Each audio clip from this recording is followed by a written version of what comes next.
Vamos a hablar ahora con Luis Grach. ¿Se acuerdan de Luis? El médico psicoanalista. Sí, claro. Que estuvo la semana pasada con nosotros y que quedamos en que continuábamos la charla esta semana porque habían quedado preguntas pendientes, sobre todo de Lorena y suyas. Sí, me acuerdo. ¿Se acuerdan? Sí. Bueno. Luis, bienvenido, buen día, ¿cómo está? Buen día, ¿cómo están ustedes? ¿Qué tal? Muy bien, Luis. ¿Cómo han pasado la semana? Buen día, muy bien. Muy bien, Luis, ¿vos? También, Bueno. bien, entretenido trabajando, nada más que haciéndolo desde mi casa en vez de consultorio, pero bueno, pasándola lo mejor posible. Bien, ¿y qué es lo que notás vos desde el consultorio? ¿Qué ves? Bueno, veo una diferente problemática de lo que fue al principio el comienzo de la cuarentena y de la pandemia. Al principio lo que más prevalecía era el miedo, la angustia, la ansiedad.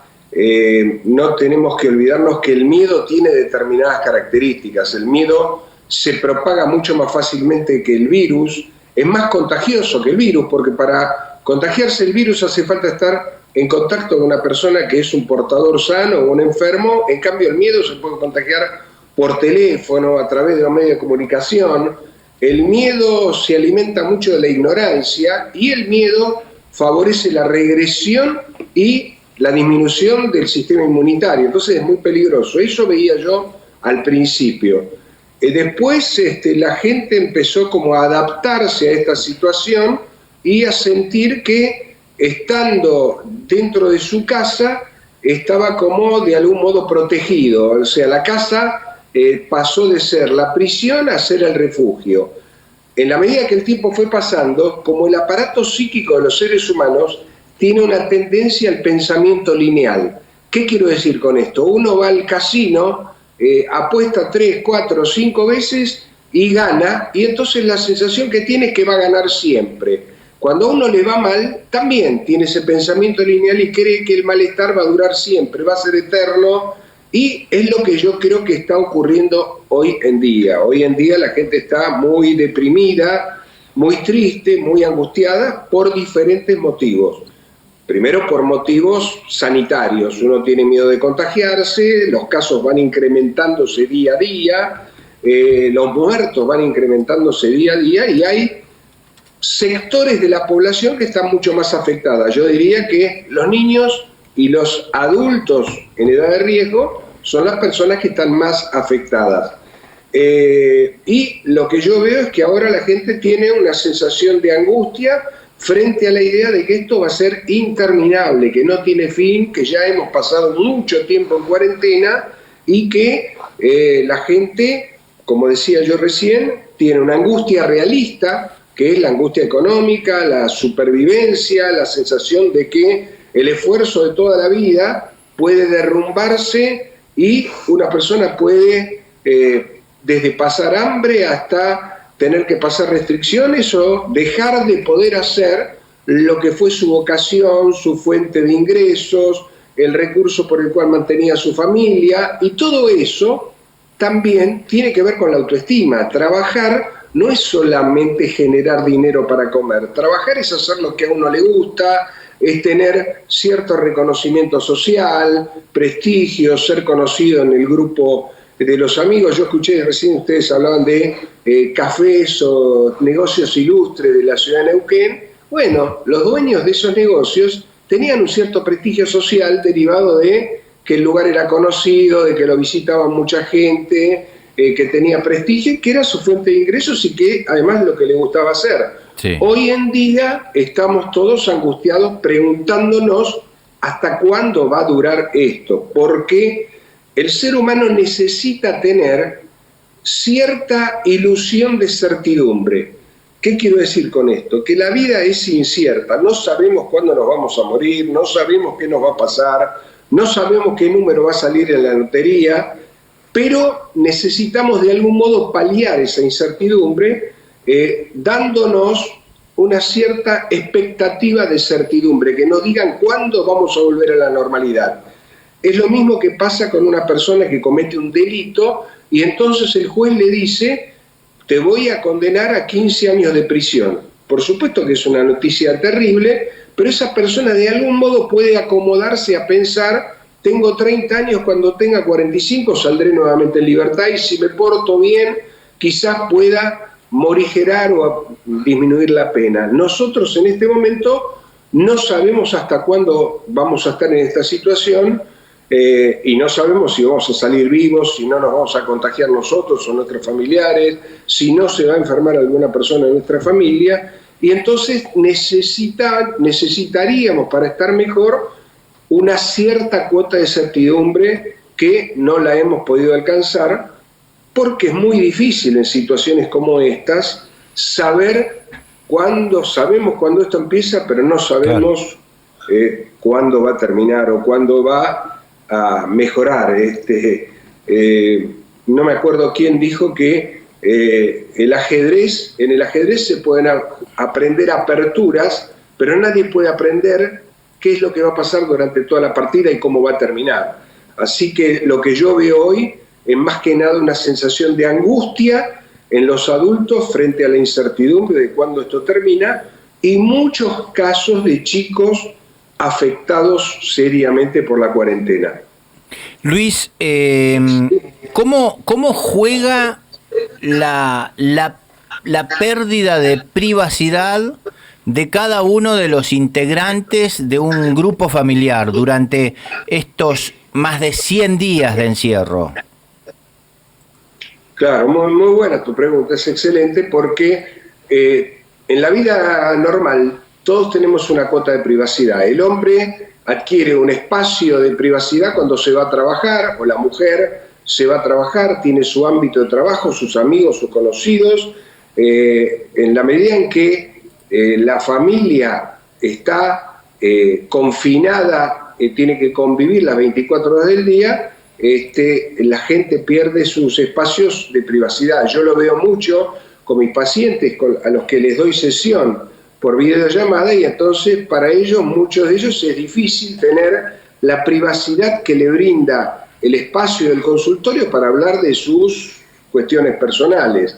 Yo creo que una de las cosas que la gente que convive con su familia tiene que pactar explícitamente y a priori es, bueno, ¿qué vamos a hacer durante el día? ¿Cómo vamos a distribuir las actividades? ¿Quién va a hacer tal cosa? ¿Vas a colaborar en esto? ¿Vas a colaborar en lo otro? ¿Quién se encarga de esto? ¿Quién se encarga de otro? ¿Y cuáles son los momentos del día que vamos a tener para estar solos? Para que yo pueda estar leyendo, pensando, hablando por teléfono con mis amigos, con mis familiares. Eso hay que pactarlo porque eso hace muchísimo al bienestar en la convivencia. Yo digo un poco irónicamente que todos somos amorosos y agradables en bajas dosis, en dosis pequeñas. En altas dosis es fácil que la gente que convive con nosotros sea víctima de una sobredosis de nosotros. Así que son cosas que tenemos que pactar, más la cuestión de la convivencia con los hijos.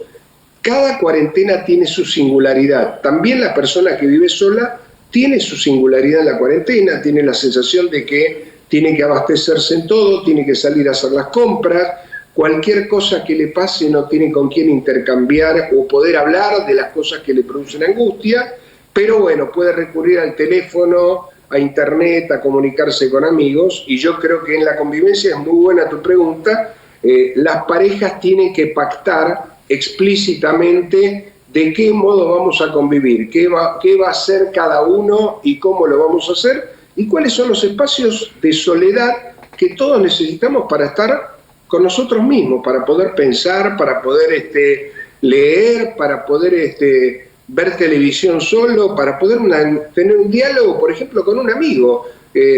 Uno con los amigos tiene ciertos espacios de privacidad que necesita, así que eso hay que pactarlo y hay que respetarlo porque hace al bienestar en la convivencia. Sí, mi pregunta, doctor, tiene que ver justamente con esto, ¿no? Ese espacio de los amigos, sobre todo lo que tiene que ver con, ¿cómo decirlo?, con la risa, el esparcimiento, la diversión. Hoy mucha gente siente que no tiene ese espacio para reírse, para relajarse, para tomarse la vida un poco más livianamente, por lo menos en una buena charla de amigos. ¿Eso cómo nos influye? Muchísimo. Yo los he escuchado a ustedes y yo veo que ustedes en el espacio del trabajo tienen una relación amistosa, se ríen, comparten cosas, así que eso es muy importante. Las emociones, el ser humano tiene varias emociones que son las emociones básicas: la tristeza, la alegría, la ira, la sorpresa, el asco. La tristeza es una emoción natural y el confinamiento produce tristeza. Si el confinamiento y el estrés crónico se prolonga excesivamente, la tristeza se transforma en depresión. O sea, la tristeza es un estado de ánimo, la depresión es un trastorno del estado del ánimo.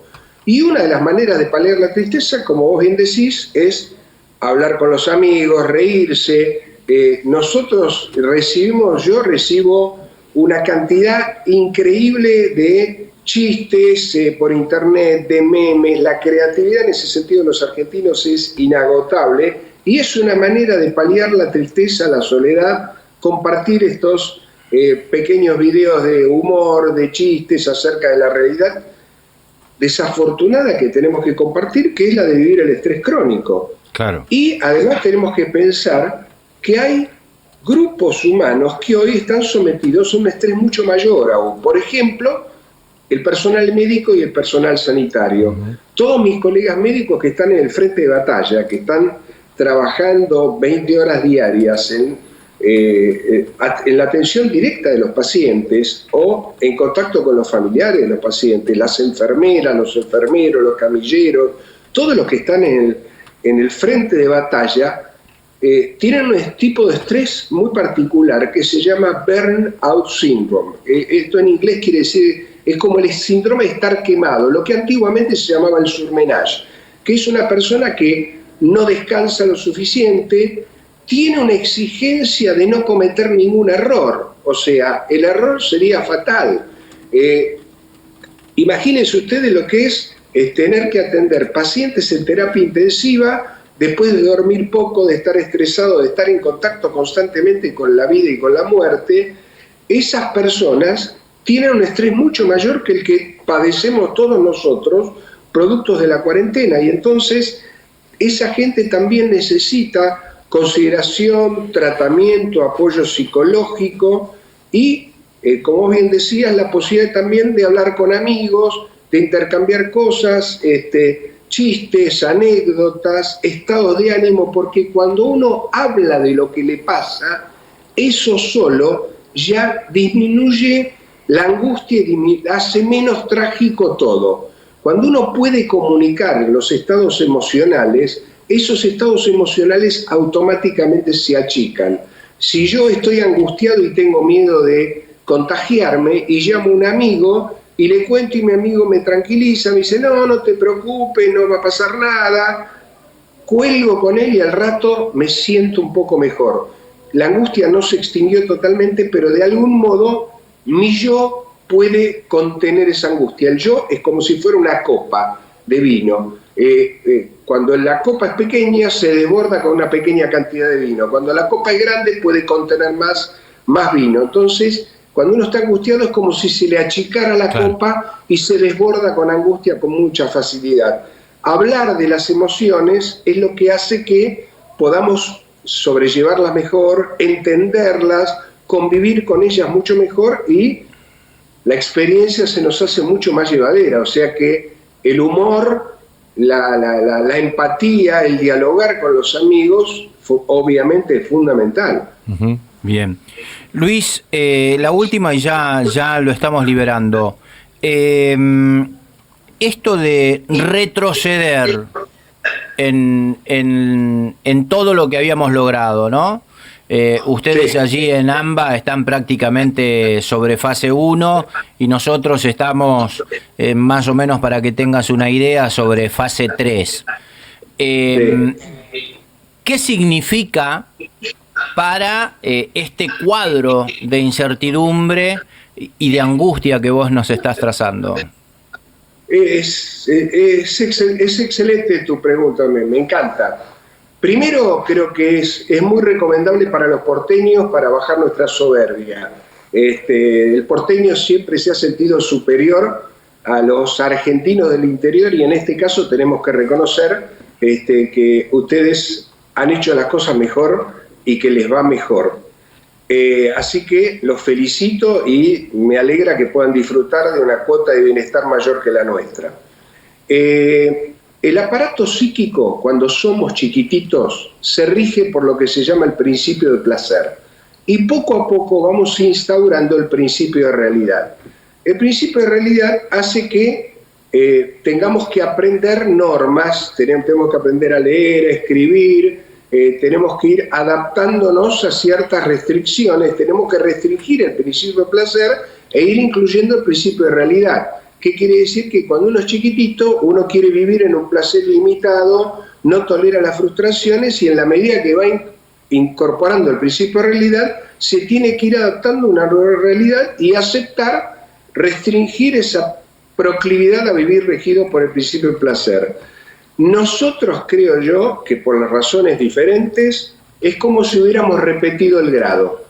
Creemos que estudiamos mucho, creíamos que sabíamos mucho, pero evidentemente no cumplimos con todas las exigencias o no nos fue del todo bien y tenemos que repetir el grado.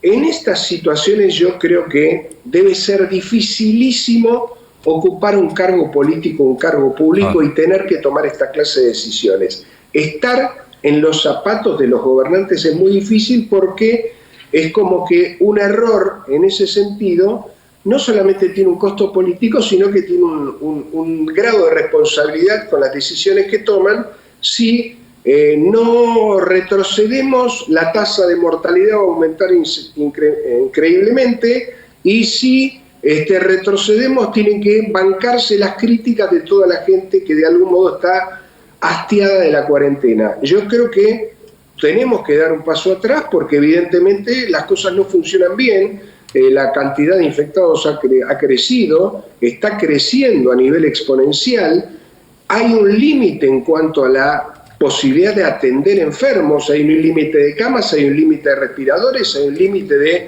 camas en terapia intensiva, y el Estado tiene que de algún modo anticiparse a lo que puede ser una crisis gravísima. No solamente tiene que atender lo que sería una crisis futura en lo económico, sino la crisis concreta de salud, y la suma de todas esas cosas se puede transformar en una crisis humanitaria, del mismo modo que yo creo que el Estado tiene que empezar a atender y a prestar atención a todo lo que van a ser las consecuencias en el campo de la salud mental. Pero creo que se hace necesario. Muchas veces yo les pregunto a ustedes, si ustedes fueran maestros y alguno de los alumnos del grado no aprendió lo que tenía que aprender, aunque se haya esforzado, no podemos entrar en el facilismo de decirle que pase de año igual, tiene que repetir el grado. Nosotros tenemos que repetir el grado. Ustedes han hecho las cosas mejor, quizás es mucho más fácil también para un gobernante limitar los contagios, es más fácil el aislamiento social, la cantidad de gente que circula en los medios de comunicación en Buenos Aires es impresionante, sobre todo a la hora de trabajar, los trenes van hacinados, los colectivos, y yo creo que tenemos que dar marcha atrás y que es necesario probablemente hacer una cuarentena muy estricta. Esto es como la bala de plata, no hay muchas otras opciones, los gobernantes no tienen la posibilidad de decirnos vamos a seguir haciendo cuarentena 3 meses más, sino que acá se están agotando las opciones de que la gente tolere soportar esta situación de cuarentena, porque ya hay mucha gente que no le presta atención, y creo que necesitamos 14 días de cuarentena estricta para ver si eso de algún modo frena el incremento de los enfermos, de los contagios, porque, como les decía recién, tenemos un límite real que es la cantidad de camas en terapia intensiva, la cantidad de respiradores y la cantidad de personal médico. Muchísimo personal médico se ha contagiado, muchísimo personal médico está enfermo y muchísimo personal médico está sufriendo las consecuencias del estrés crónico, lo que yo les explicaba antes del síndrome de estar quemado, y entonces uno tiene que quizás tomar decisiones que son extremadamente difíciles de decir, volvemos atrás y generamos frustración, antipatía, y exponemos a la gente a los dos grandes dramas que estamos viviendo, que es el del estrés crónico, la angustia y la angustia realista vinculada a lo económico. Ustedes estaban hablando recién de los negocios que cierran en Neuquén, muchos de ellos, uno de ellos creo porque contaban que se había muerto el dueño, pero muchos de ellos por dificultades concretas porque no pueden hacerse cargo de pagar los alquileres, los impuestos, los sueldos. Acá en Buenos Aires muchísimos negocios están cerrados y para no reabrir. Entonces todo eso vuelve muy difícil la situación, pero creo que la última alternativa que nos queda para ver si podemos reducir la expansión de los contagios y de los muertos es 14 días de la mejor cuarentena que podamos hacer, porque es la última opción que tenemos para recurrir a la cuarentena. La cuarentena, desde el punto de vista psicológico, la gente está agotada de la cuarentena. Los adultos, los mayores, los ancianos, y sobre todo yo veo muy gravemente incrementada la psicopatología en los niños, que es motivo de consulta. Sus padres constantemente me están haciendo consultas acerca de trastornos evidentes que están padeciendo los niños. Así que desde aquí a la distancia envidio que ustedes puedan gozar de los beneficios de tener un grado de libertad mayor, pero me parece que no nos quedan más alternativas que repetir el grado y hacer lo que tenemos que hacer en una circunstancia esta, que es una situación mucho más compleja de lo que nos imaginamos. Yo no soy sanitarista, no soy epidemiólogo, sí soy médico y sé que una epidemia es una cosa muy difícil de controlar.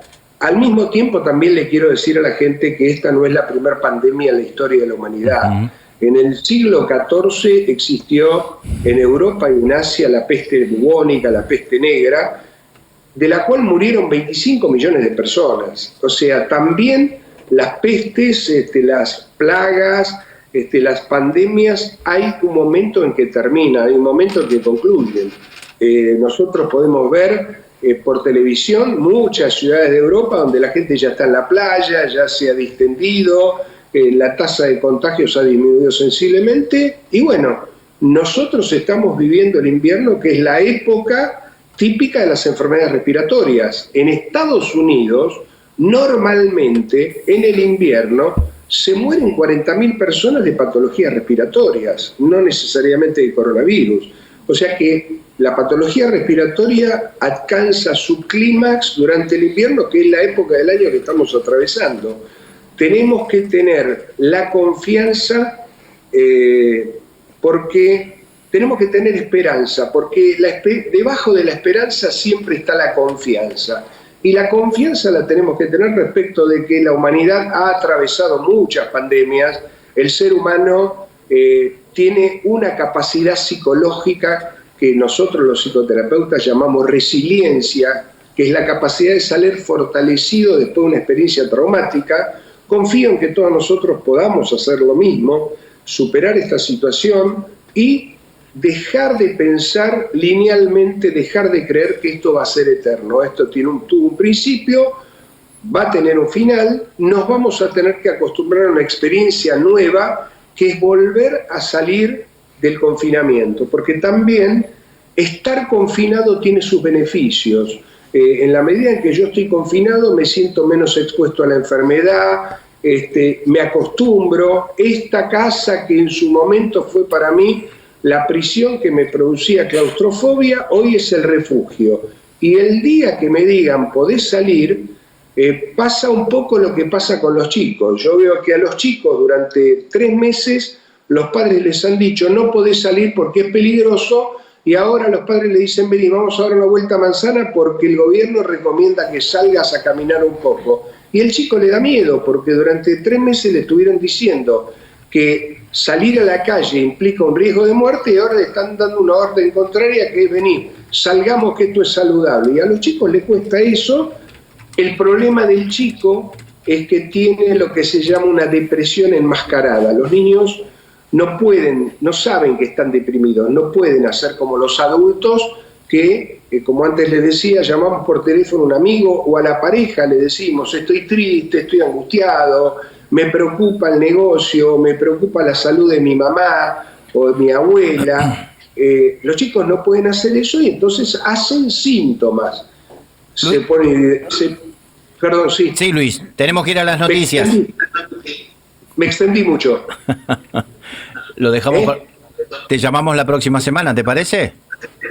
Si a ustedes les interesa, con todo gusto. Obvio, pero, por supuesto. Obvio. Hablamos la próxima. Un placer, como lo mismo que la semana pasada. Les mando un gran abrazo y esperemos ser mejores alumnos y llegar a la fase en la que ustedes están ahora. Gracias, Luis. Muchas Un gracias. fuerte abrazo. Chao, hasta el luego. miércoles. Igualmente, gracias a ustedes. Un Luis abrazo. Grach, médico psicoanalista, ha pasado por La Primera Mañana.